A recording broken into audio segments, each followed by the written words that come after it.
Hey everyone, welcome to this evening's webinar, The Art of Engagement, Inspiring Players to Embrace Video Analysis. My name is Josh from Analysis Pro, and as you can see, I'm joined by lots of fantastic guests tonight. So thank you for joining us live. I just want to give a bit of an overview of what we're going to be doing in this session. So there we go. Okay. So The Art of Engagement is the webinar. Before we get stuck into things, you should see on the right-hand side, you've got a little chat area that's here. So we want this to be an interactive session. So if you can start using the chat area, tell us your name, where you're joining from, and your club and sport. That would be ideal. And then let's take a look. Come on, slide. Here we go. At what we're running through today. So I'm going to introduce you to everyone in a second, and then we're going to run through 4 main sessions. Okay, so it's all about engagement and getting players joining in with video analysis. So we're going to start with the evolution of video analysis and its impact on player development. Okay, then we're going to be looking at techniques for presenting and sharing that analysis to people. So there's some really good tips in there. Those challenges that we come up against with players and turning that into enthusiasm, and then that golden goose of a culture of active learning, and self-improvement, getting players to really drive this for us.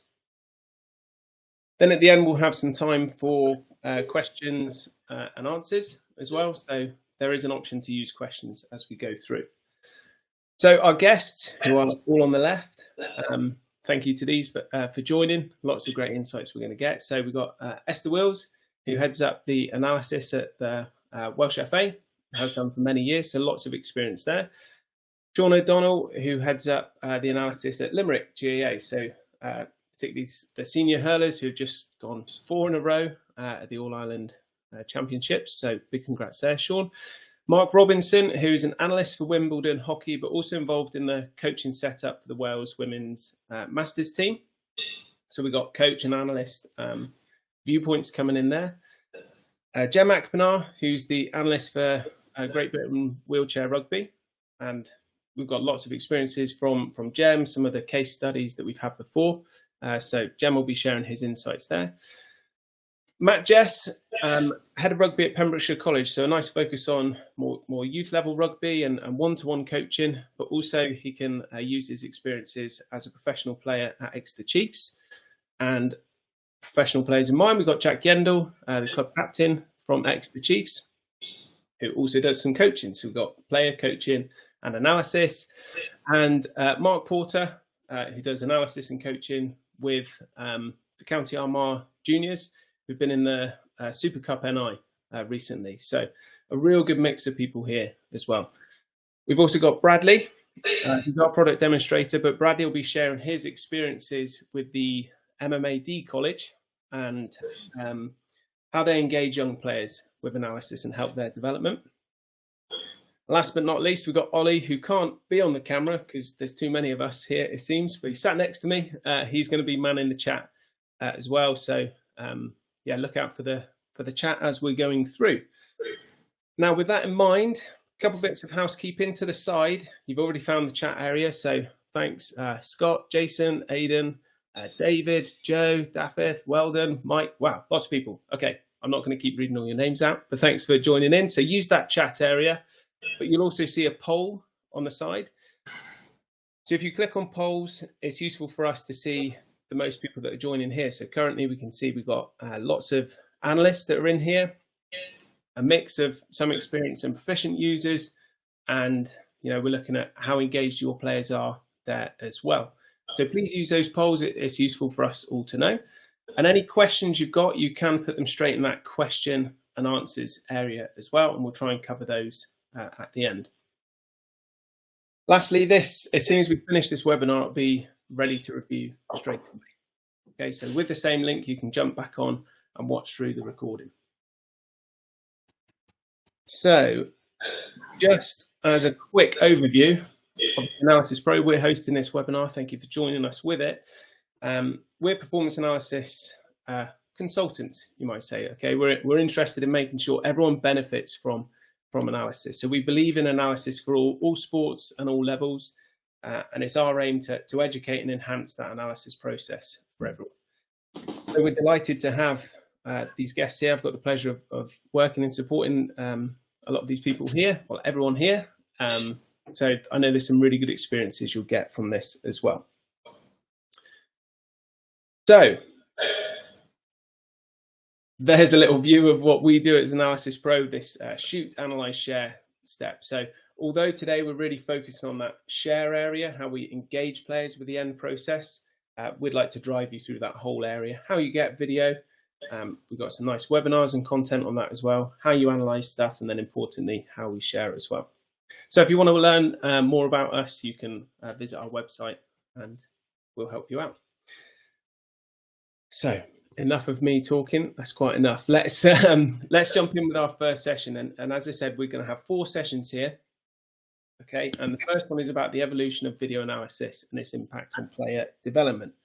So for this, we are going to bring in, am I going to do this, Ollie, or are you going to do it? Yeah, Ollie's in it. So we've got Esther from the Welsh FA, as we said. We've also got Jess. Here we go. So Pembrokeshire College with rugby. There, Sean. Oh no, there's Mark and Sean. Okay, so hockey, football, rugby, hurling. Lots of different experiences on here as well. So let's start.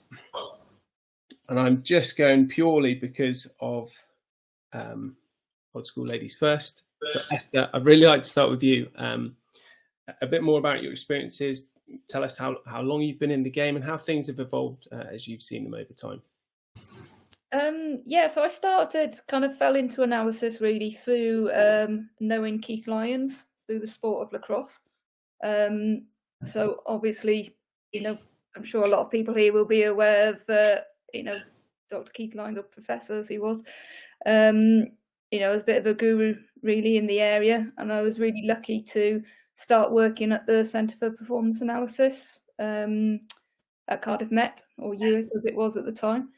And yeah, just really lucky that at that point they had several contracts across a whole load of sports. So they had the Welsh Rugby Union contract, they did stuff with GB Hockey, bit with Welsh football, all sorts. And then obviously you had the academic side as well with Dr. Mike Hughes sort of leading on that side. So I was really lucky that I had quite a nice sort of couple of years, kind of almost as an apprenticeship, really.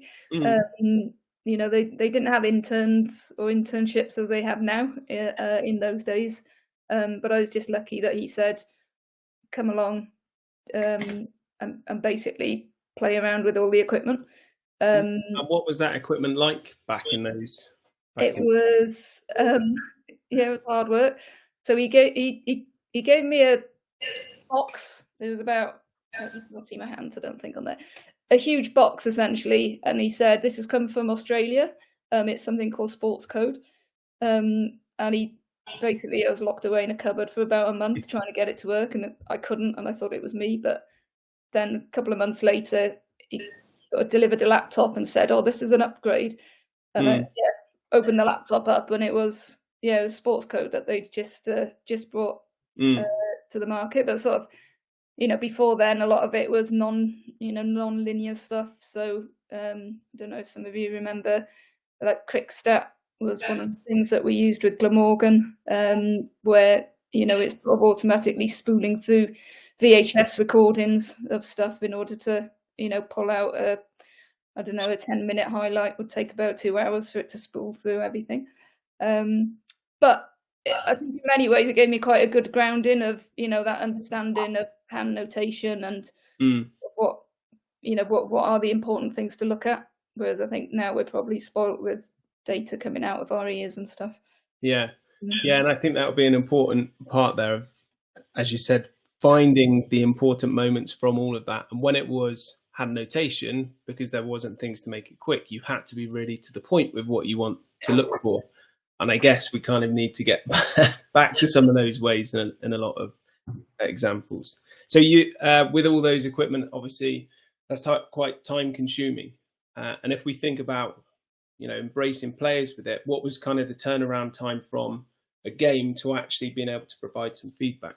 Yeah, it was quite a while. I mean, I spent one season with Glamorgan, and I've got to say, I don't think they probably got much out of it at all, because I spent the entire day coding, and then the equipment got locked up in the evenings, and so I had about I could probably only give them something like a compilation of the individual players' innings kind of by the afternoon the next day, which as you can imagine, is probably a bit late really when you're playing a 5 game or something. And if thanks, Esther. And if Matt, obviously thinking of your playing perspective there, think about that turnaround time. That what did you experience as a turnaround time? With your access to video when you were playing as well.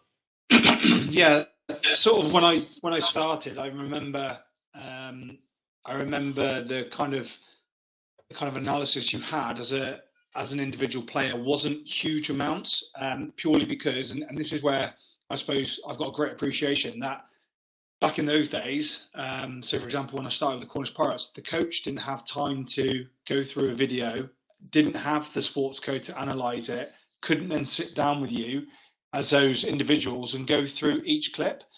So he might pick out a couple of instances, but then a lot of it's all down for the person or the individual to do. And to be fair, again, back in those days, it was kind of there's a couple of laptops with the club and with the players, so you didn't really have the time purely to go to that computer, take a look at your clips, and then go to training. The training almost came first, and then when you got to like Wednesday, Thursday, well, there's no point in reflecting on, say, Saturday's game, because you've got Saturday's game coming up. So it was really tough, and it was tough for obviously the coaches, but then it was also tough on the players as well, because you didn't have those instances.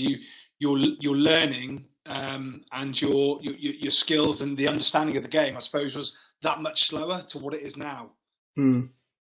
Yeah, that makes sense, because if you've had the game on Saturday but you're not getting the stuff by Wednesday, your head's already focused on the next bit anyway, so you're kind of missing out, I guess, with that time that's happening there. Yeah, exactly. And I think as well, like if you can imagine, sort of, even when I suppose the sports code started up, or not even having the sports code, but then having to go into various software to try and to take out the really important clips. A lot of those clips couldn't be given to the individuals. It could be, maybe it had to be given to like the units, like the forwards or the backs, with the coaches then to try and deliver. So again, it was really, I suppose back in those days, the coaches had to be really cute to what they're delivering to ensure that players got an understanding, and to get the kind of the best 50 pence out of the players for the next Saturday. So if you look at back to the to back then, where it was quite bitty, had to be kind of it had to be kind of really thought about, I suppose, but then didn't have the time. Whereas now you've got set people, set roles, analysis guys coming in, delivering to you, and almost in a way it's almost too much information, so you have to decipher. But I think I'd rather have the too much information to make sure I got those good couple of nuggets. Yeah, that's nice to give you the option to filter. And Mark, how about your experiences with that? Yeah, I can resonate with what Esther and Matt have said, and I think for me the evolution piece is around the context piece. Going way back to when I was just sort of playing at it and volunteering, there was no context. There was just some snatch video clips with whatever device, and whatever volunteer would video from up a water tower with a rickety ladder to where we are now with some really nice kit, and the analysis and the time to be able to go through, and again, resonating with what Matt said, having plenty of data to work through, which then allows us the time to find the context to then share that either with lines or individuals, both as a reflective piece, but more importantly for us, especially at Wimbledon, looking ahead to the next opponent come Saturday or Sunday. Yeah, I think that's it's that speed of things going through with, and how you both said it there, the more speed, more people doing stuff, it does lead to more data, but it's then also quicker to be able to filter that through now, so having access to all that content there is certainly helpful. And I know, Mark, you're obviously doing some live processes as well, and going from like the hand notation, and we're all in an era where we can capture video, tag stuff live, and make an impact during the game as well, I guess, which is helping. Yeah. I mean, we were lucky enough to be at the indoor finals earlier in the year, and to be able to use something like Tag and View and overlay that with the footage, immediately share it with the coaches. In a sort of live situation, it was absolutely fantastic, and hopefully it played a part in the success that we had. But it's just worlds apart from the processes of even 5 years ago. Yeah, it moves very quick. And Sean, I know you had we talked about VHS, but I know you stepped up a level when you were reflecting on DVDs and iWeb. Yeah, so like when I started at this back in say 2011, I was working with the Cork Hurlers at that time, and we were cutting individual DVDs for every player, and hopefully giving them out to them post performance on Tuesday evening when they come in to train, and those DVDs then found it into somebody's gear bag someplace, and I imagine never came out of it. So. Now you've obviously moved on to a point where instantaneously all the code is uploaded onto the hub, and players have access to it really quickly post game, so that they can reflect on the performance immediately and then move on. So from their point of view, that reflective process is done very quickly, and then they and the coaches can move on very fast. So yeah, there's been a huge change in how you turn information around and how you turn video around, and just the ease of access, I think has improved dramatically over the period of time that I've been involved in it. Yeah, I think that ease of access and that speed of getting the content obviously makes that big difference, and we've seen how long it took and how quick it can happen now, and I know obviously, Sean, so within Limerick, you've got all your from your 16s up to your senior teams, that they're all on your NAC Sport Hub, obviously. But I know we were talking around, increasing that engagement by kind of having a set way of delivering a set game style and being able to replicate that through. Yeah, and so like for us, it's very important that the players who come through the academy and work their way up into our senior team are very familiar with the terminology that's used, is very familiar with the technology that we use across all our teams. So, the sooner that they can get access to, even the key performance indicators that we identify, the sooner they familiarize themselves with those, obviously the better. It means that when they come into our senior team, learning process isn't as steep, and the period that it takes them to get acclimatized to our processes is a lot faster and a lot quicker. Yeah, and that embedding those processes and going up through the age grades. And I know, Esther, you've got some nice points to talk about that later in our fourth session as well. Anyone got any other points or things they'd like to add in this section? I think just for me, I think we've all touched on it, but I think the increase of angles as well has been really important, especially for rugby. As per se, again, I'm just thinking back in the day, but it was that one angle. It's sometimes hard to see, whereas now in a lot of games you've got four angles. If it's a live game, you've got a live angle, which is fantastic to see up close stuff. So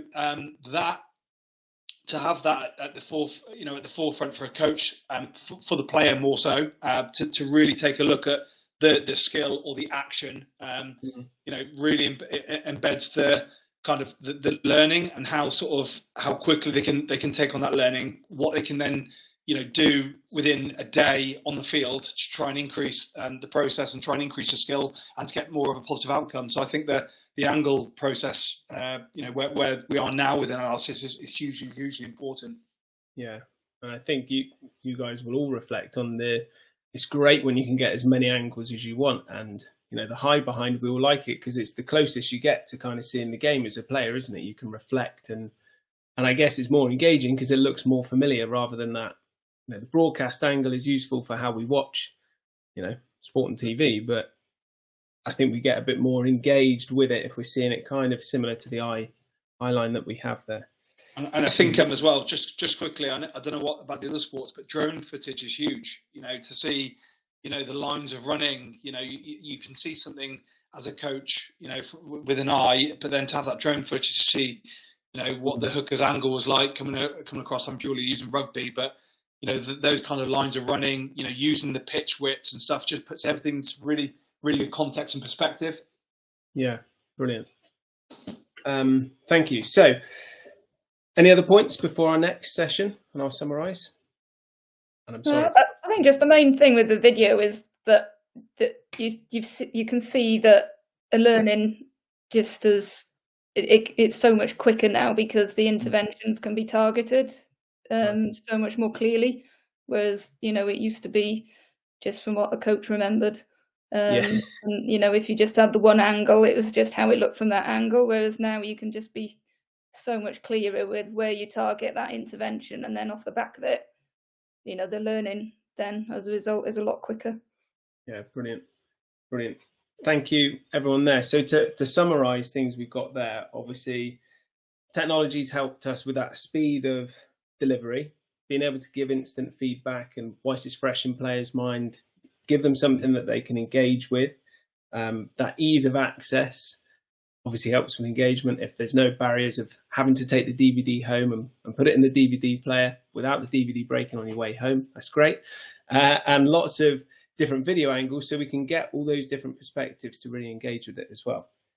Thank you. I know this will be the theme for this webinar, is that I'm going to have to stop it, else we'll run out of time each section, because I'm sure we could each go on. So thank you everyone there. So we'll move on to our next session here about effective techniques for presenting analysis. So Matt's going to stay on here, and I'm going to bring Jack on, kind of substituting Esther. Thank you. You'll be back. And Mark, thank you. You'll be back. Sean, thank you. You'll be back. And we'll bring on Brad and Mark Porter. Look at that. Seamless. Okay, right. So our next session, effective techniques for presenting analysis to captivate players' attention. I kind of want to layer this in a way, and I'm thinking, Matt, with your one-to-one coaching and presenting that analysis, I know you've got some examples of how you engage those players live during that session. Maybe if you could touch on that for us. Yeah, so a few years ago, obviously, myself and you, we met up, didn't we? And I think for me, with the one-to-one coaching, it's really important for that person that you're coaching for that hour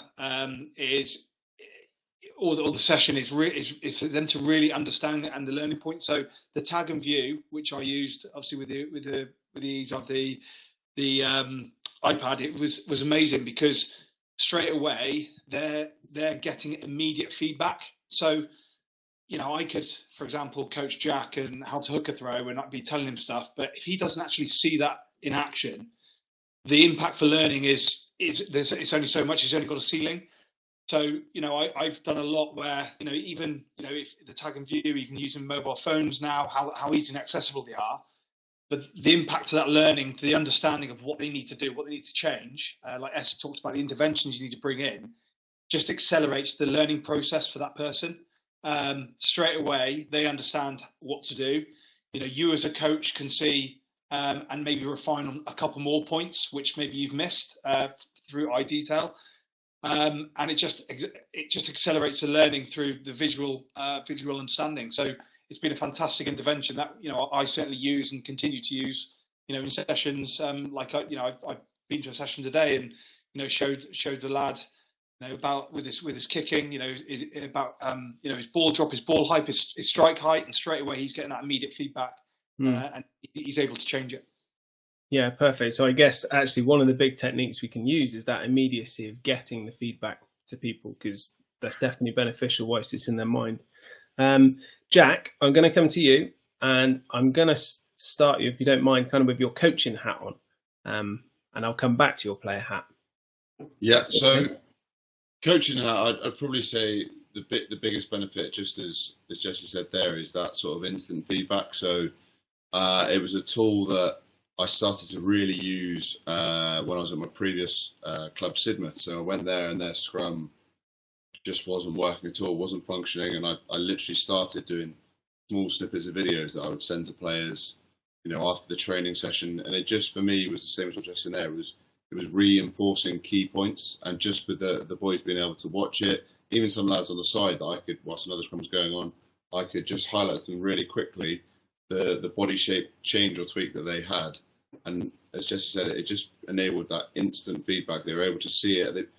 It's tricky as well, because it's sometimes you can't quite get your words across how you want to, or in a way that they understand. And I think that video right there and then, they might understand it in a different terminology, a different language, but it reinforces the points you're trying to put across onto them. And I think, in terms of scrummaging wise, we were able to turn a scrum around in a handful of training sessions rather than a handful of games. So it wasn't also time on unnecessary coaching.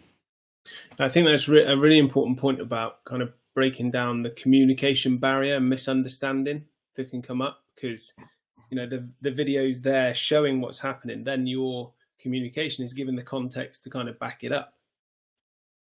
Absolutely. And I think as well, sometimes in a team environment, you can also get players that, feel a bit socially awkward in terms of asking a question. And I think those players would then be a little bit hesitant about their understanding, and then would repeatedly get, small minor things wrong that has been explained multiple times. And I think it just encourages lads to want to be shown when they're not quite sure. They can be clearly shown, what body shape they're after, what running line, like Jesse was talking about earlier. And it just really emphasises the point is right there, and that they can visually see it. Nice, thank you, Jack. So yeah, that reinforcing those key points with the video there. Brad, I'll come to you. We've gone rugby, but now obviously with MMAD and those junior players, some of the techniques that that Warren and the team and yourself are using to engage those players as well.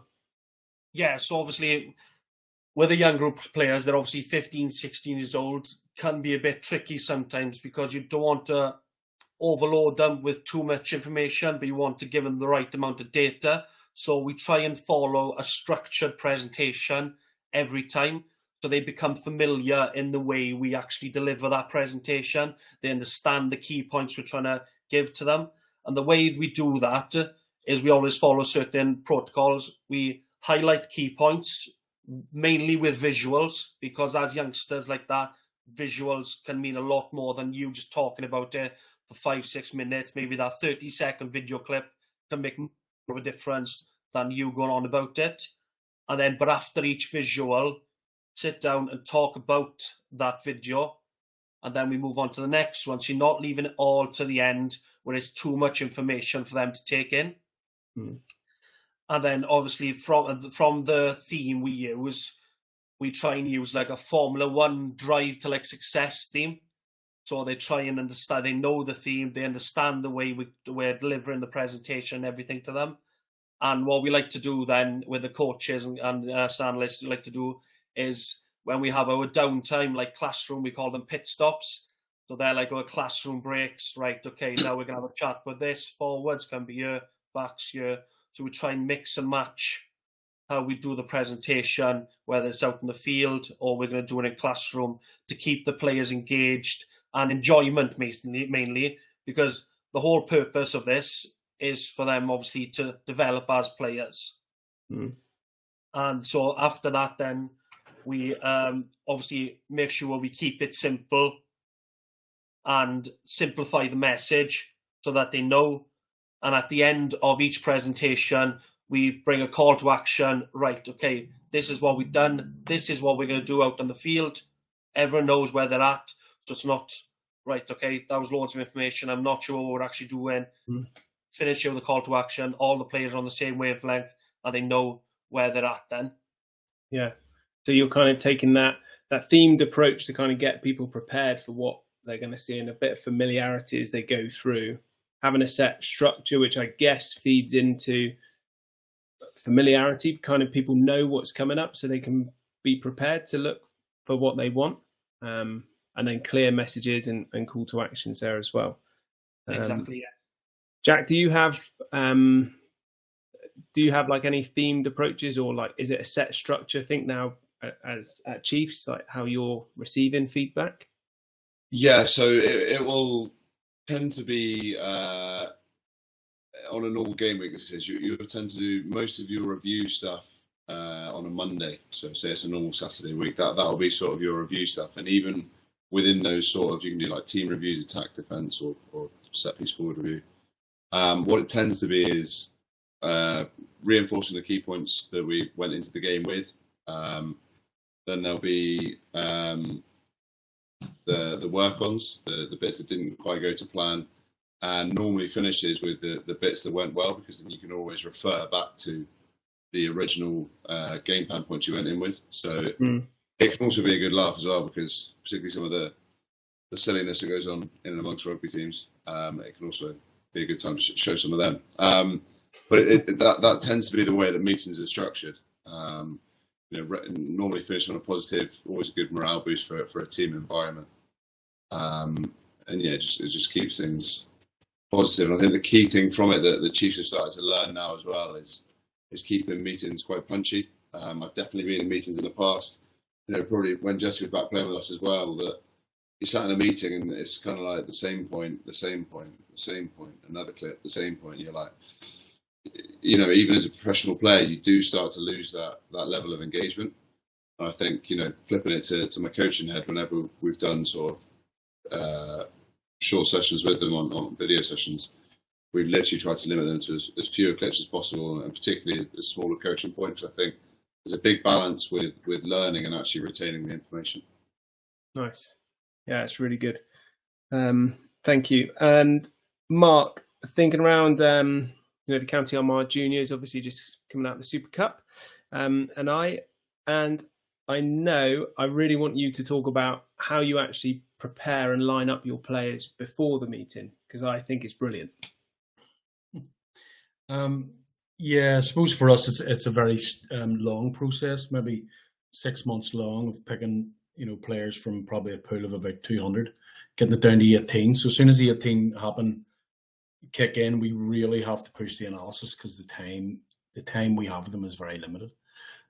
So we engage them with that very quickly within most training sessions, at least once a week. But once we get the time of the tournament, there is a bit of time. You're there all day. You're there 6 days, and it seems like there's a lot of time, but there's really not when you start having breakfast, a walk, cool down in the beach, match prep, lunch, and then probably a game of 3. So it's all, as much as it's a full day, the time is very limited. So we engage them in kind of different ways. We obviously would send them stuff pre matches. We would put clips up. We would have things running in the background. So in the little common room that we would have the analysis table, which would just be filled with obviously projector, laptop, phones, iPads, but on the wall we would roll, matches. We would roll probably a team we're about to play. If we have some data on them, we would roll our own matches. Sometimes we would roll our own goals, and kind of, well, like what Jack was saying, some of the messing about that goes on, you would kind of put that up and get them to have a laugh, kind of gets them more engaged. For meetings wise, what we do is there's a lot of preparation, a lot of PowerPoint. Again, trying to keep things limited. Again, as all analysts know, we have probably about 1,000 clips, but the manager's only going to use about 6. So we have to kind of have everything ready that he wants, because he might change his mind at the last minute. So what we do is, before the meeting starts, we'll have stuff running. So the players go into the meeting beforehand, and they will just be sitting, chatting. Usually, somebody's got a speaker and the music's blasting, but if they see it on the wall and they start engaging, so whenever we come into the meeting, we delay a wee bit and we come into the meeting, and they're already slightly engaged. They're already kind of pointing at things and talking about things. So it's one of the processes we use to kind of get them already moving within that analysis process. Because you're kind of let's say the meeting's 7:30, players turn up before, the video's there, and you were finding that because the clips are playing, it just gives them time to actually get all that energy out, start focusing on things, and they were actually having conversations themselves as well.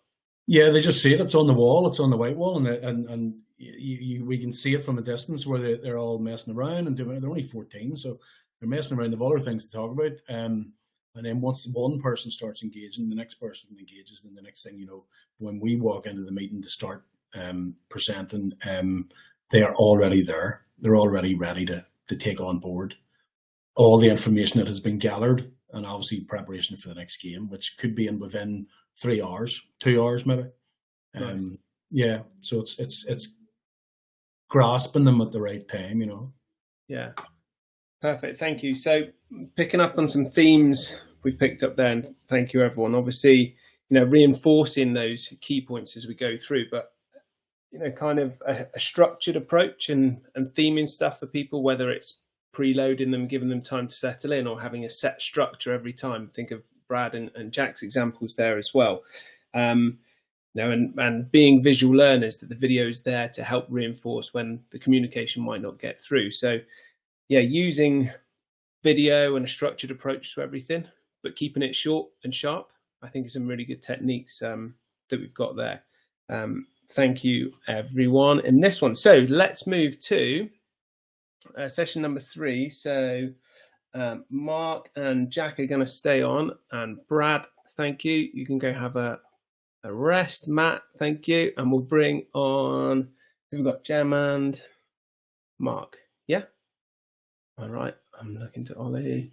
Yeah. Sorry, you're right. Yeah, there we go. Right. Thank you. Hello, everyone. Hello, Mark and Jem again.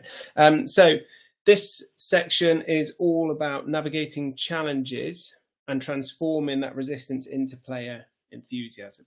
So I want to start with Jem here, analyst for GB Wheelchair Rugby. Obviously, you started there, Jem, in 2018, and what did analysis look like then? Well, it wasn't really an analysis culture at that time when I came in. When I came in, they were using WhatsApp to send clips across, and it got quite messy, and there was never any sort of reflection done during them times. So there'd be one message put in, but it'd get lost somewhere, and a player wouldn't actually read that information. So obviously, what we had to do then was obviously change this, and obviously with the accessibility of the hub now that we've got, that's obviously changed massively from them times. But I think analysis back then was probably seen as a chore, like a few people have said already. There wasn't really ambition to do it. They didn't really see the benefits, so we had to change the mindset of what they saw analysis as, and that was down to things like speaking to the individuals, understanding what they thought it was and how we could change their mindset. I can't put my finger on one exact point that changed everything, but I think repetition of sort of creation through analysis was really good. So yeah, I'd say that was how it was when I came in. Yeah, and I guess with changing that mindset, probably a bit of education with the players, telling them what the analysis is for. It's not there as a stick to beat them all the time. Yeah, they probably did think that. They thought, who's the analyst guy? He's going to start putting, bad stats to my name and sending bad clips to the coaches, trying to get me to lose my place. But yeah, the purpose was, obviously to develop the player and develop their mentalities. So we had to start putting specifics in place, giving it purpose. So now what we do is we align our video analysis tasks with a training camp, for example. So in our sport, Wheelchair Rugby, we've been working on key defence in the last week. Players are now talking about key defence, and the engagement now is obviously massive, like you all know. But putting purpose towards the analysis really got them on board in a way.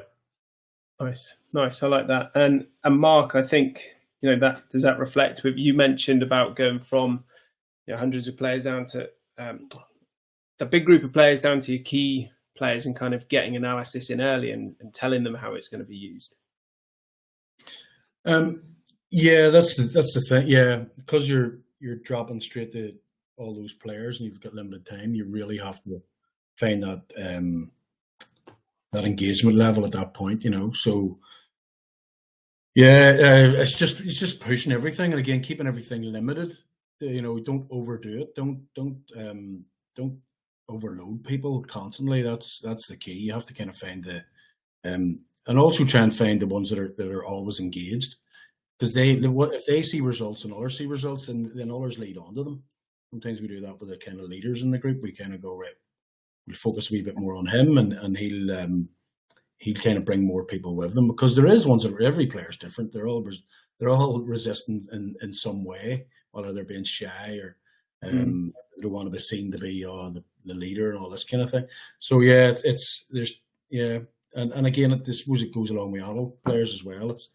It's just engaging them at the right time with the right context, and not overloading. That is the key. Yeah. And Jack, thanks, Mark. And you as a player then, Jack, you talked about the sessions being really long when you started, and now they're more focused. Did you, as players, do you feed that back? Do you push that on the team? How does that run?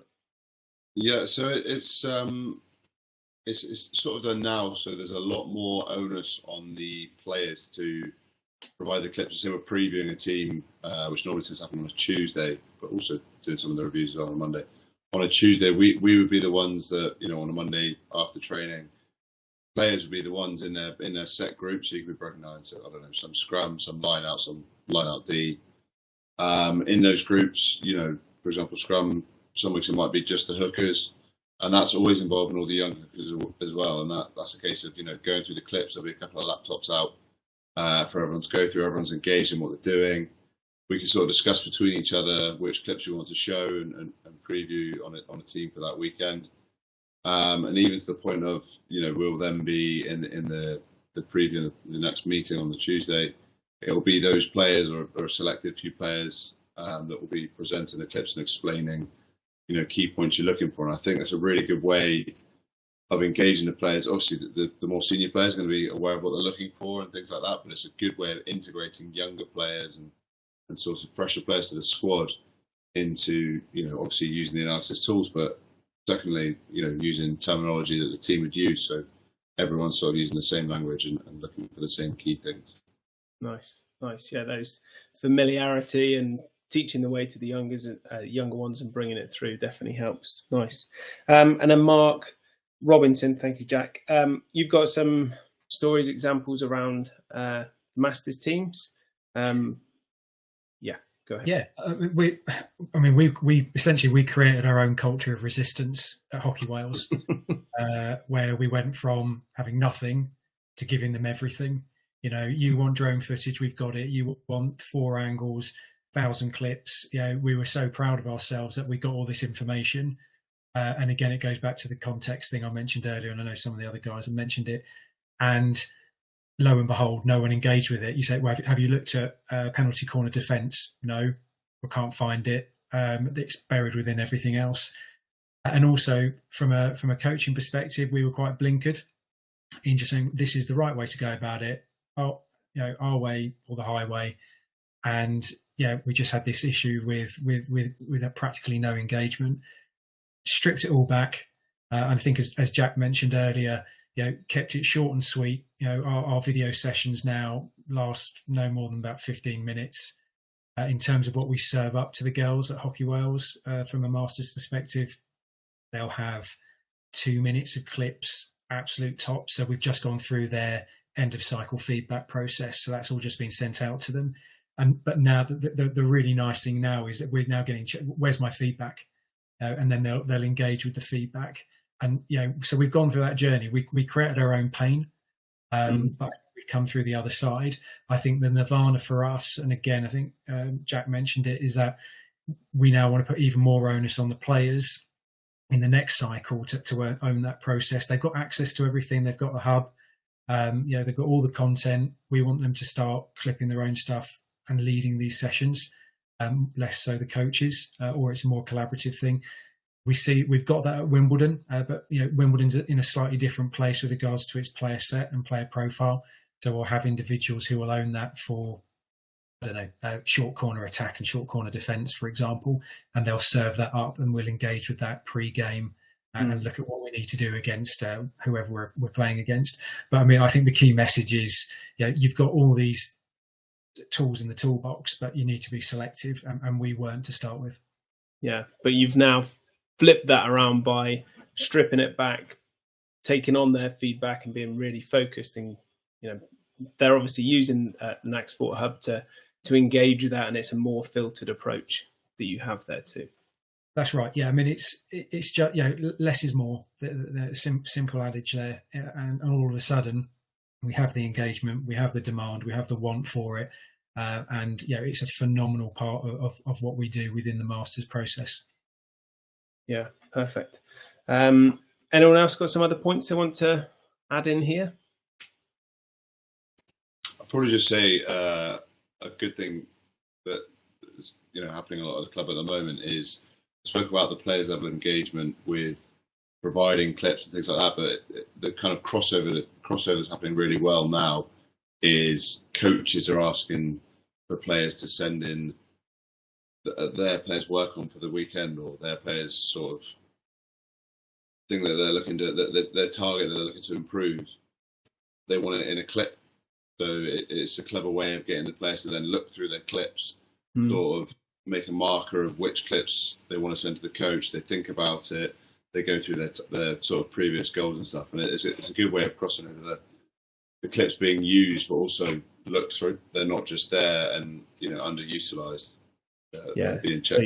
So the players are encouraged to ask their questions through video, because it gets them to buy into using the video. Perfect. I like that. Sneaky trick, but good one. Very good. Perfect. Thank you. I'm unbelievable looking at the time. Our next session, thank you everyone there. Really useful parts there. Obviously, what I'm picking up there, a lot of player focused, getting players involved with the clipping, sharing content, taking on their feedback. Mark and Jack, both Marks and Jack have talked about that there, and Jem with, let's listen to the players, see what they want, and let's give them what they want in a structured approach, because that's how we get engagement, is give people what they want. Setting those expectations, and there were some examples of having almost like cultural architects, cultural leaders, people to pull the other players in. If we've got one player who's really engaged with the video, let's use them to show the way for everyone else to come in.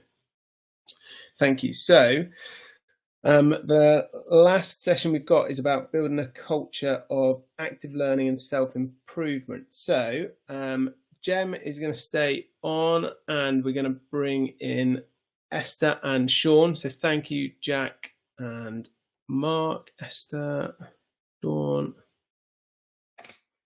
This sounds loads easier than it looks when I'm moving people off of the stage as we go. Sorry, here we go. Where are we? There we go. Mark, you're in. Hey, Mark, you can stay around. It's all good. So on our last session here is we've got about building a culture of active learning and self-improvement through video analysis. So I want to start with you, Sean. I'm also aware that Sean has got to go, so I want to make sure you can get your points in before you do that.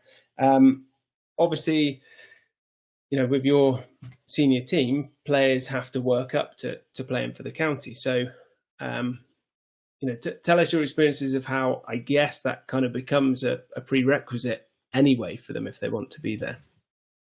Yeah, I suppose if I'm hearing from a lot of the contributors so far, particularly if I'm even listening to the point that Mark made there earlier about making sure that you catch players doing good behaviours. For us, that's very, very important, that your analysis area is a safe area, that the players can actively get involved in it, whether that is, our very experienced players who may have been involved with us over, 7, 8, 10 years, or our newer players that we're bringing in, maybe on who are in year 1. We try as much as possible to catch them doing it right. So whatever performance metrics or whatever KPIs or principles of play that we're maybe looking at in our analysis sessions, as much as possible we try to catch the players doing it right.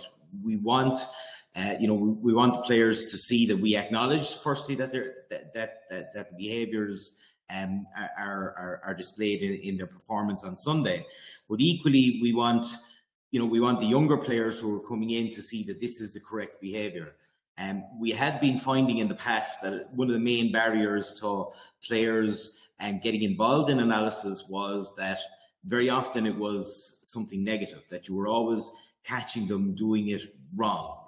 Maybe a mistake had occurred, and what you were doing was highlighting that mistake, as opposed to catching them doing something correct, and then that it had a psychological effect, and equally it had an effect that the players would actually actively get involved in the analysis of the actual clip that you were showing at the time. So for us, that has been one of the big culture changes in the organisation, is that we try to make our analysis as positive a process as possible, and by doing it, we've actually got more people to engage with it. Over a long period of time, it has been very good. And I'm sure some of the players, they from time to time, if you do show them doing something incorrectly, obviously you'll get a knock to say, make sure you catch me doing it right the next time. But obviously, you have to be real as well. But I think showing them doing it right is hugely important to assisting in the culture of players embracing and coaches embracing analysis. Yeah, perfect. And are those players kind of driving that stuff themselves as well? Like obviously that's obviously when we're on camps, which we'd have maybe three camps during the year, when we're on camp we use NAC Sport Viewer to allow the players themselves to analyse clips. So what we'll do in that scenario is we'll ask the players to come back to us, each one with maybe 5 clips themselves that they feel the group would like to analyse, and that they feel is very, very important. And we then allow them within groups to analyse those particular clips and come back to us with feedback on it. Because very often, as coaches and analysts, we have one view of the event, of the actual event that happened. But as players, they will give you completely different context to it. There may be reasons why something happened in the game. So for us, it gives us great insight into what they're actually thinking and how they see, the performance playing out. So the use of the viewer software in that scenario for us has been great for group work. Is that does it kind of also refocus the things that you're going to look at, if that's what the players keep focusing on? Yeah, 100%. And, what we found actually over a long period of time, that a lot of our analysis sessions, feedback sessions, pretty much have the same themes all the time. The themes are set. And while the clips will change and maybe the discussion around it will change, the actual, principles of play are the same. They don't change. And because of that, actually, how we structure our analysis remains pretty much the same all the time, which is, we've tinkered with changing it, but every time we've thought about changing it, we've actually come back to doing the same thing. Which, funnily enough, gives the players great confidence that when they come into the actual session, they know exactly what's going to happen. And again, like everybody else has said, less is more, and keeping it short for us has been very, very, very important. And generally our clips will reflect what is occurring on the pitch afterwards in their practice sessions. So so that has been very, very important for us as well. Nice, thank you. And Esther, I know with at the Welsh FA, you're doing a lot of research around self-reflection and self-review as well.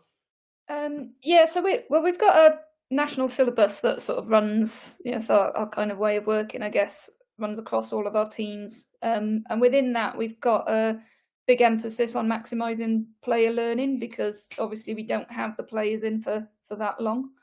And sort of part of that is getting them to take accountability for their own performance and for the team performance in general. And then our responsibility is to create the right environment for them to be able to learn and do that. But we've lent on a few research projects from Professor Brendan Cropley on reflective practice, where he's shown that if you can engage the players in that reflection, it can improve their self-awareness and their commitment to sort of goal setting and taking ownership of that performance. And again, like it's been mentioned a few times already, that being able to create an environment where they can reflect and open up that dialogue between the coach and the player in what's a very non-threatening situation, just looking at a couple of clips on video, that really helps to promote their learning. And I guess what we've been trying to work on is, can we improve their general learning or engage them in learning in other ways? And then what we've seen is they'll take on board the video analysis then as well. So, for example, stuff like like unit meetings or something, where instead of them being in front of video, they're around a Subbuteo table or something like that, just so the players talking through, little performance questions that are put to them, and doing it in that way. And then, or something like a quiz. So we'll do quizzes, but around sort of tactics or data from the game or something like that. So trying to engage them in that in a fun way.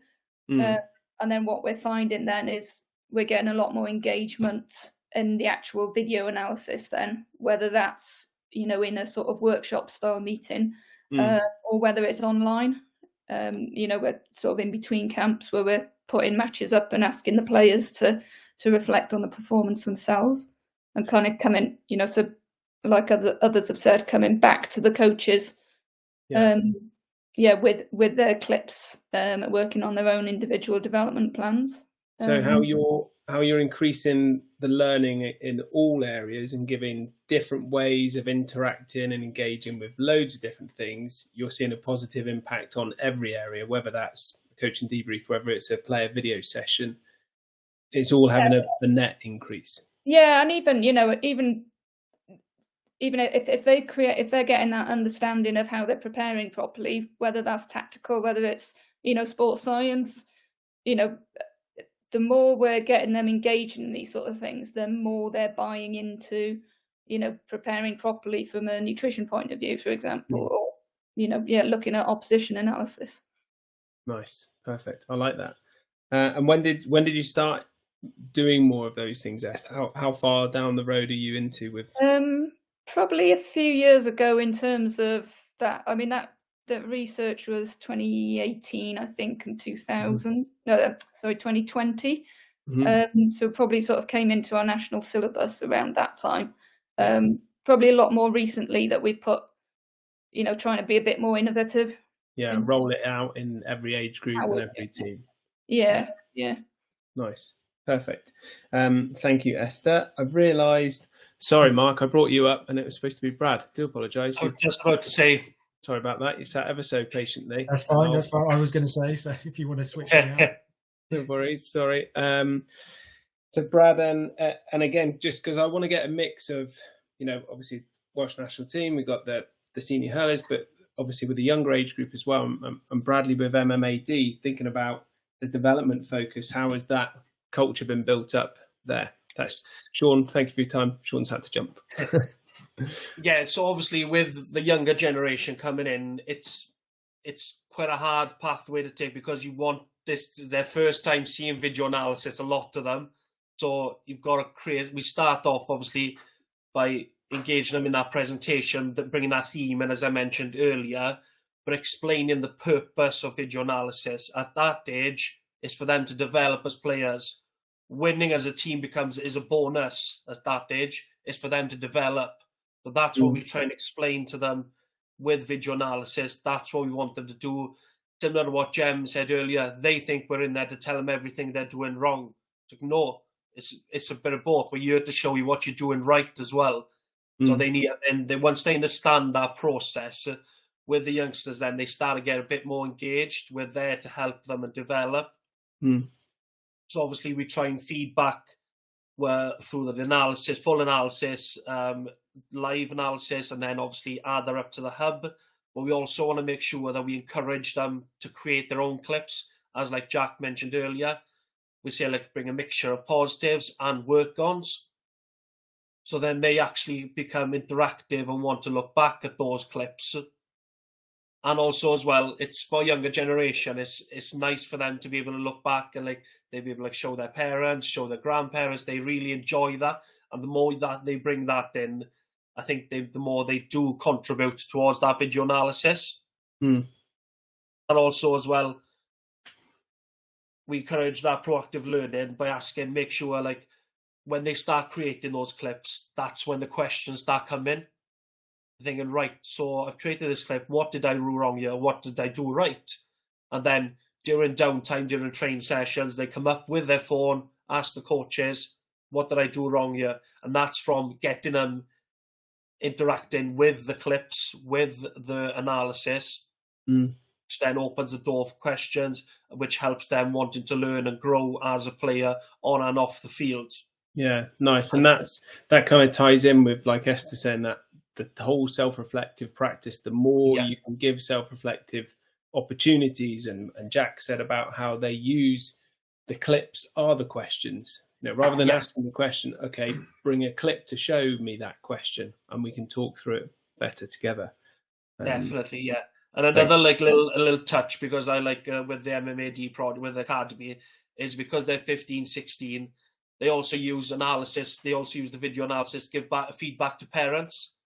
So they could say, look, you could log into the hub, have a look at his son's clips, or have a look at your. That gets them engaged with the whole process and what the MMAD Academy is about as well. And once you get them all involved, it just becomes a lot easier, and everyone wants to grow, become the best they can, and the team will start winning, and everything goes nice. Well then. You get that whole culture in coaches, players, and those players support network with the parents exactly, as well. Yes. Nice.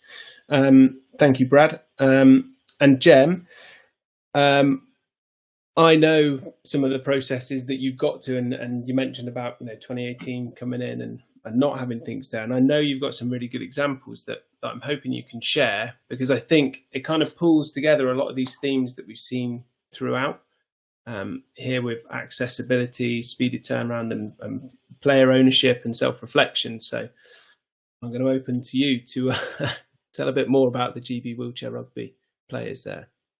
Well, you've asked me to share my screen, haven't you? Yeah, I'd like you to just, so people can kind of see where you've got to, and then talk us through what's happening, how the players are working with video in the team. Yeah, I've got a notification saying I can't share, so I'm gonna... Here we go. So, let me do this one. How about now, Jem? Smooth, yeah, that's got me in. Thank you. So, can you see that? I think it will show up. Yeah, coming up. Yep. Yeah. So Josh has asked me to just show a couple of examples of what we're doing here at GB Wheelchair Rugby. So, like I said before, we were on WhatsApp before, 5 years ago, whatever it was. Just getting lost. Someone like myself and all you guys here, we like to be organised with all the stuff we have. It wasn't really ideal for anyone. So obviously, we're using the hub now. We've got some brilliant workflows and processes that we can sort of use all the time throughout our analysis structure. So here's just a couple of examples of the team channel. Like people were referring to earlier, getting the captains on board early really helped build this analysis culture in our squad. So we can see like a player tagging out a person here. He hasn't put a description in. I don't know why, but we can see that there's engagement. People are posting clips. People are commenting. and that's obviously such a change from what we had before. We can see the coaches talking to the other coaches. It's, open messages to the whole squad. It's like an analyst dream now, in a way, you could say. And that there, Jem, was examples of players that have created clips, and so your top one was a player sharing it to another player, Stu sharing it to another one. Yeah. And then you had a player sharing something just to a coach for one-to-one feedback. That's correct. Yeah. So, there's so much engagement going on now. Like I said, we can't actually believe how far we've come when you look at it like this. But I'll just quickly show you what you asked me about the team clips. Because I think this comes into that example. Why I wanted you to show this, Jem, is, and it ties in with a lot of the examples of, like Jack saying, use a clip to ask a question, get players engaged, be led by those players. So here, you tell us what we're seeing here, Jem. Yeah, so you've just got your basically the clips created by each player. So I'll use Nick as our example. There's a guy here who has 251 clips, and that's probably over a couple of years. But Nick is someone who likes to look at good behaviours before a game or on the lead up to a competition. So Nick will have things stored up from loads of competitions, loads of different games. He'll label them, and if there's anything that's worth sharing with the rest of the team, he can share them straight from this point. So, yeah, I mean, you can see that he's obviously bought into video analysis. If I could just, we can show an example here, and then obviously he's got his notes. They've really bought into it, which is so good for us. So, yeah, I mean, I don't really know. And thinking then there, Jem, so because you said like Nick, for example, is picking up on good behaviours that are there, and that kind of ties back to what Sean said at the start with catching the positive moments, pushing on positivity. Have you found that when you've got the players to this stage where they're clipping and sharing stuff to each other, where is their focus? Is it on picking out negatives that people are doing, or is it picking out positives, or have you told them where to go, or have you just kind of let it grow organically? When working individually with players, there's some that prefer the positive reinforcement. They only want to look at positive clips. But then if we're in a team environment, I think we've just accepted that both ways is probably the best. Having balance is the best way for us to improve. We don't want to obviously miss out on anything that's worth speaking about that we need to improve on. So we obviously have that balance. We try and make it specific to each player, but we've also got a team rule as well. Yeah, and then Jack, I'm going to pick on you as the player. So do you kind of obviously as a professional player, we can look at this in different ways, and maybe we'll speak with Mark and Matt as well about younger players, but how accepting of work-ons are players that they're receiving? So not negative clips, but they kind of are negative clips and feedback that comes in. It's sometimes, and only very sometimes, it can be a point of discussion. But I think, it tends to be a case of if there is a clip that's going to be talked about in a meeting, for example, that is an individual's error or something's gone slightly wrong, that player will normally be grabbed before and say, look, there's going to be a clip of you. But the good thing is it can be used as a learning tool, not obviously just to sort of show the error, but when it's in a team environment and there can be sort of a team discussion, it can also sort of, strange way to say it, unmuddy the water. So sometimes there can be a slight error that keeps happening over and over and again. So say, for example, in the defensive system where the tail of the line out isn't quite linking up with the back line as we're coming off a line out, and say an individual's clip has been highlighted, I think initially some players might take it as a bit of a personal attack, but I think the team now is way past that. And, flipping it to my coaching head, I make a point of saying this isn't a personal attack on you as a player. I'm just highlighting a problem that occurs through many, many times. It's just unfortunately in the footage I've dragged up. Sometimes it is a personal attack. But in a team, like it says in a team meeting, it can bring in open discussions between players and coaches. It's not just there as a, this is the way we're doing it, end of.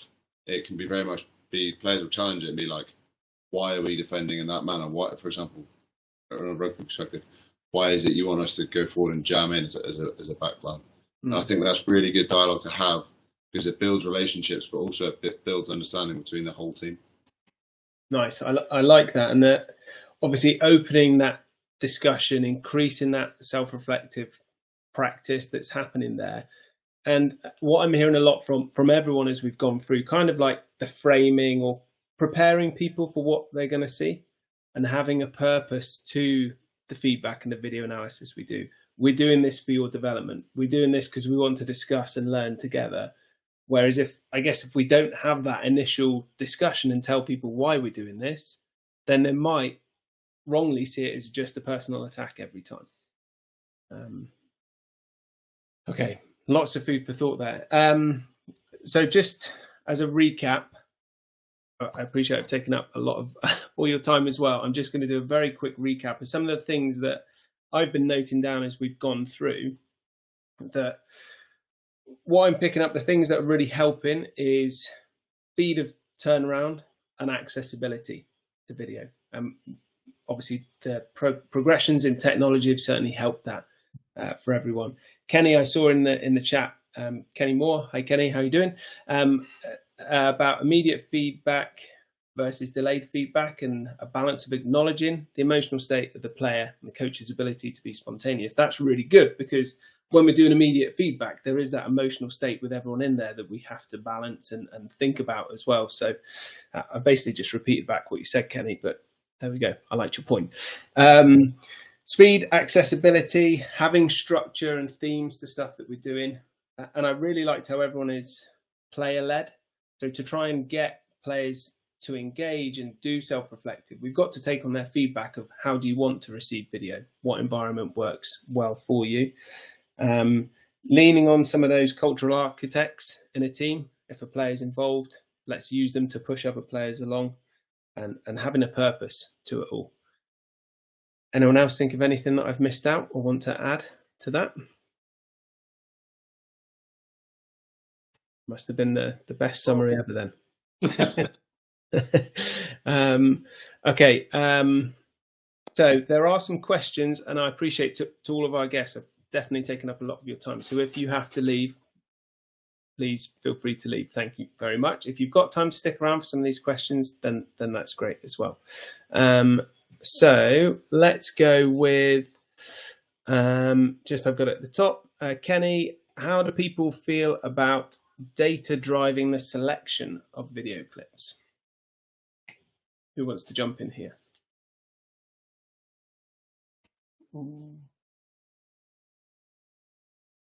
I think from my point of view is we have so few matches across a year that the data can drive sort of our thinking, but I'd be expecting all of our analysts to be, going through every single second of every match. So for us, it probably doesn't drive us in terms of which clips we're selecting. That would be a bit more of a subjective thing, but based on the game plan. So when they reflect, when they do the post-match review, it'll be looking at what was our game plan, what were our intentions in this. So linking back to and we had examples of people talking there about the training plan, so linking the video feedback back to it, the game plan, and filtering all that information down, and then that role of that analyst and that coach is to filter that key information back, not just what the data is saying. Yeah, I don't know, others who perhaps have got bigger data sets, and perhaps more time with the players doing individual work. You might work differently, but that's, just for us having very few matches. I think my first sort of, when I first look at that question, is like, how do you feel about data driven selection of video clips? If you're gonna take the data all the time, data can be dangerous. So, for example, there's context around it. So, if you think that your exits in your 22 are, really, really low, but actually the context of the game was that you had a 30, 40 mile away wind into your face. That data's great, fantastic, but then how's that going to drive you on? So for example, you had to have that information. That's fantastic, but there's context to it. So I think to have the data, that's great, but then you've got to make sure that there's context to it, so it doesn't drive what you get for the video clips, because it could be what the weather was like. It could be the physicality of the team. It could be you might be missing a few players. So there's lots of context around it. So I don't think that data, if you're going to let data drive the video clips, it's quite a dangerous field, that is, because you're very data driven, whereas actually you've got to take the context of everything and everybody. Yeah, I think context is really key there, isn't it? Like, think about the example of giving the video clips to kind of tell us where our communication breaks down, but then we still need to use our words and our comms to make sure we're understanding the clip in the same way that we want it to be seen and put the context to it. 100%. Yeah, perfect. Anyone else want to jump in there? All good. Thanks, Kenny. Let's try. Let's go with this one from Jason. I like this. As you started in your performance analysis journey, if you could have given yourself one piece of advice, what would that have been and why? I would say don't be afraid to make mistakes. You always want it to be perfect first time. The content that you're capturing, your template, the way that you deliver it. I put my cards on the table earlier. We messed up big time, but actually it helped us get to where we are. I don't get so hung up about it now, but 5 or 6 years ago, it was, it's an absolute disaster. But it's a bit cliched, but learn from your mistakes and just embrace them. Yeah, perfect. The only way to learn, Mark. Anyone else? I agree with that completely. And then also, from my experience, understanding exactly what the coaches want, understanding the philosophy or the style of play, really, really helpful in your analysis work. So that'd probably be a bit from me. Kind of same for me. It's really important to whatever manager you're working with, or coaches, that you really ask what they want out of it early on. You really get the detail from them.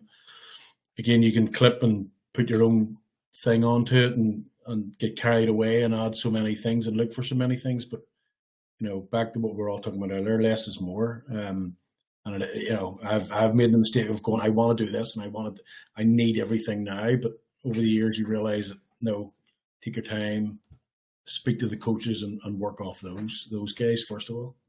Yeah, perfect. Yeah. Don't be afraid. Oh, sorry, go on, Bradley. You go, Esther, sorry. I was going to just say on off the back of that as well, is don't be afraid to challenge the coaches as well. The number of times I've been asked for something ridiculous that I know is going to take me hours and hours to do, or something that I know isn't there, then they think they've seen it. Just as long as you're confident in your work and you've done your work thoroughly, don't be afraid to challenge them back, because it's your time that's going to, it's your time that's going to be wasted, essentially. Great. That's a good point.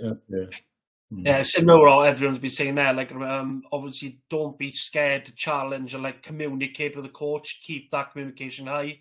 Because I remember when I was in Cardiff Met doing my performance analysis course, we had a coach come in, Lynn Jones, ex-Welsh rugby coach, and he said, "Don't think of yourself as an analyst. Think of yourself as an assistant coach.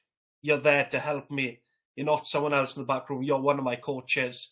So always keep thinking that you're there and keep that communication high with the coach."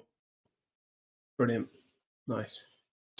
I think just on that as well, I think performance analysis there, I don't know, for me anyway, they're worth the weight in gold, generally, because they get to see so much. There's only so much that coach is going to be able to get to see before they've got to structure the next session or take lead.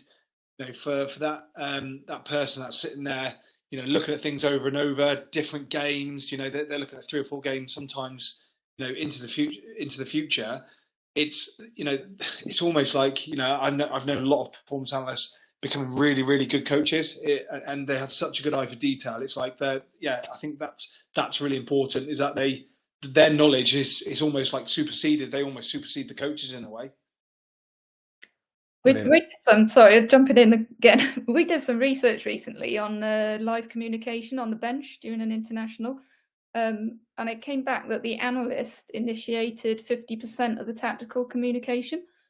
And that was a real eye-opener for the coaches. And sort of we discussed how, that particular Analyst was quite comfortable in that environment, but also that's still quite brave. And you think of that sort of subconscious hierarchy of an Analyst and a coach. And, sort of considering that across other squads and making sure coaches were, ensuring that they were engaging with the Analyst or asking the Analyst's opinion and not expecting an Analyst to, to have to sort of find the right time to get that in, to ask the question, or not even ask the question, provide the information. Perfect. Yeah. Thank you. Let's try. That's such brilliant advice, by the way. And when people watch this back, you can go to those answers and go. If you click on them, you'll go straight back to that moment to listen back to all that feedback. Let's try one last quick one for a couple minutes of.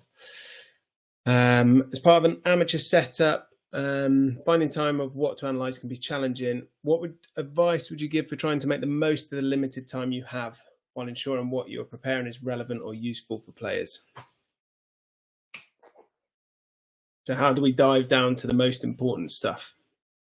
So just for me, really quickly, I think you've got to make sure, obviously, time's your enemy here, and that's against you. So it's about making sure that you're delivering meaningful feedback. So it's got to be meaningful to the players and to the coaches.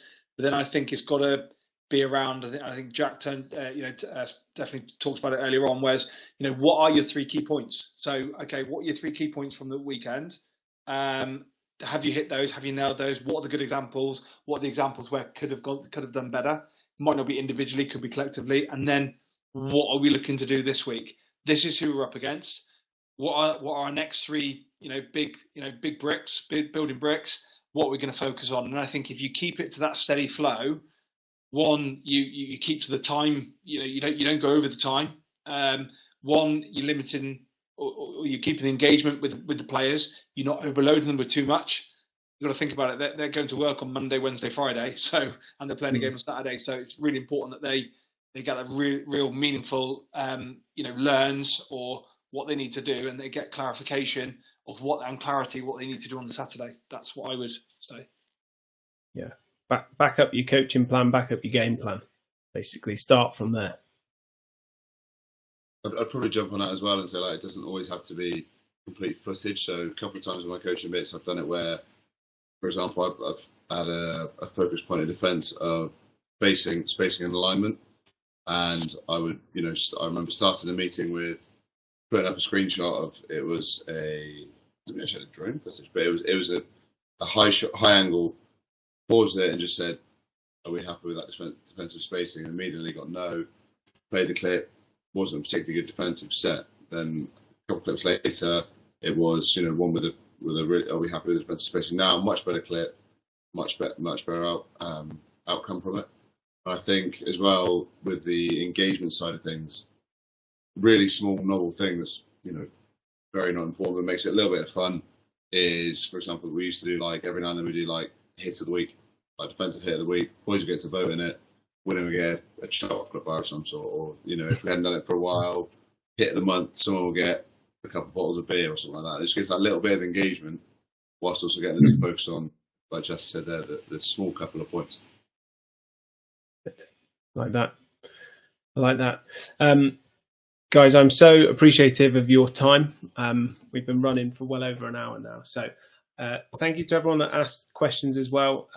Sorry we didn't get to answer everything there, but I'm sure you'll all agree that we got so much out of this. So thank you, Mark, Jem, Matt, Mark, Jack, Esther, and Sean as well, and Brad for sharing your experiences. So it's been a really enjoyable webinar. I've loved hearing your advice, hearing your experiences, and I'm sure there's lots of takeaways for everyone there. So big thank you. Thank you to everyone for joining us. We've got loads of other webinars that you can also access with lots of great interviews and insights that are there. More information on our website to help you through as well. But I think we'll leave it there. Let everyone enjoy the remainder of their evening. So thank you again for your time. You'll be able to watch this back straight afterwards. yeah, we hope you found it useful. Thanks, everyone. Cheers, guys. Take Thanks. care. Bye-bye.